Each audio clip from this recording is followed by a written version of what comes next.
আসসালামু আলাইকুম বন্ধুরা। এই যে কার্পু মাছ হলো একদম 250, এই মিরকা মাছ 200, এই রুই মাছ হলো 280, এটি হলো 350, ট্যাংরা মাছ হলো 600। জানি কী খাবো আমরা গরিব মানুষ।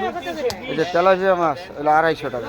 কী খাবো আমরা গরিব মানুষ? বাজারে দেখেন তো মাছের দাম কত, দাম বেশি। এই যে মিনার কাপ এগুলো হলো 300 টাকা, এইগুলো হলো 280 টাকা ছোটো রুই মাছ, এগুলো হলো 350, 350। এই মিরকা মাছ 200, এগুলি হলো 800 টাকা। এই যে ট্যাংরা মাছ, কী খাবো আমরা গরিব মানুষ? জিনিসপত্রের দাম এত বেশি, মাছের বাজার আজকে দেখেন সকালে আইলাম মাছ বাজারে, সব হলো উল্টা পাল্টা বাজার। কী খাবো আমরা সাধারণ মানুষ বলেন তো ভাইয়া? কোথায় থেকে পাবো এই মাছের দাম? এত দাম টাকা, 800 টাকা ট্যাংরা মাছ। আর যে রুই মাছ ছিল 350, এটি হলো 280, এই 300 টাকা হলো মিনার কাপ। তেলাপিয়া মাছ হলো 250 টাকা।